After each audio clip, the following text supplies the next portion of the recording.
Joke lang. Okay, hello everybody. Good morning, good morning, good morning.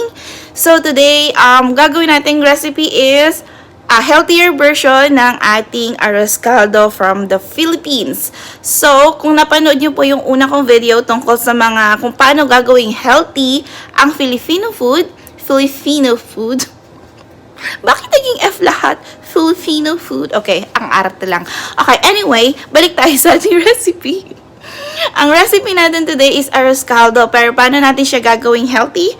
Panoorin niyo po ito.